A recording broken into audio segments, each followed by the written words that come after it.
Welcome my channel Triveni steno classes. आज का dictation start. उपाध्यक्ष महोदय, एक राष्ट्र के रूप में क्या हम वर्तमान शताब्दी के प्रथम दशक तक प्रौद्योगिकी के शुद्ध निर्यातक बन जाने का लक्ष्य अपने लिए निर्धारित कर सकते हैं? हमें ऐसा करना ही होगा क्योंकि विकासशील देशों ने पहले से ही अपनी जिम्मेदारियां तय कर रखी है। हाल ही में हुई बैठक में भारत ने सौर ऊर्जा के क्षेत्र में विकास की जिम्मेदारी अपने ऊपर ले ली है। मैंने मन में इरादा किया था कि मैं 10वीं योजना में ऐसा करूँगा। इसे मैं भारतीय वैज्ञानिक समुदाय के सामने एक चुनौती के रूप में रखना चाहूँगा। मैं चाहूँगा कि एक कार्य योजना बनाई जाए। उद्योग और वैज्ञानिक संस्थाएं मिलकर बहुत जल्दी प्रौद्योगिकी के विकास के लिए कुछ सार्थक कदम उठाएं। ऐसा विशेष तौर पर उन दो क्षेत्रों में किया जाए जो हमने चुने हैं, और सौर ऊर्जा और जीन बैंक। सच तो यह है कि वैज्ञानिक समुदाय के संपूर्ण सहयोग के बिना मैं कुछ नहीं कर पाऊँगा। मैं यह चुनौती आपके सामने रखता हूँ।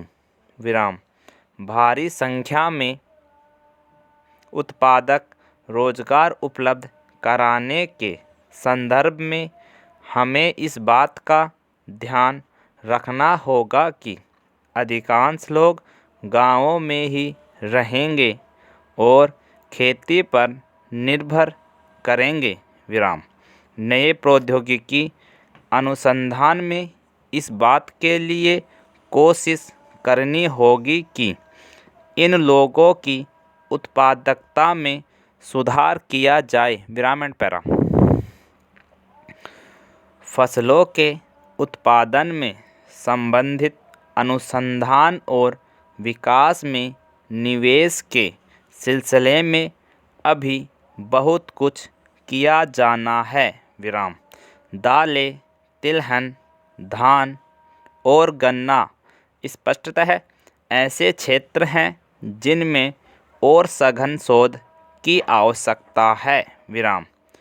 कृषि संबंधी शोध का दायरा केवल जमीन के प्रबंध तक ही सीमित न होकर उत्पाद के संरक्षण, पैकिंग और ढुलाई को भी अपने में सम्मिलित करें। आप जहाँ कहीं जाइए, हमारे फल उत्पादकों को असंतुष्ट पाएंगे।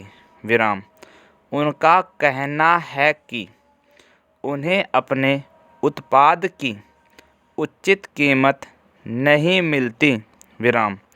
मौसम समाप्त होने तक सारा उत्पादन का समय भी समाप्त हो जाता है।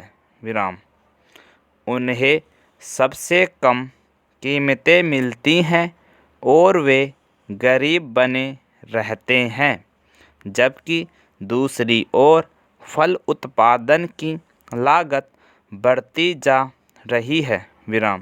यह एक पेचीदा स्थिति है।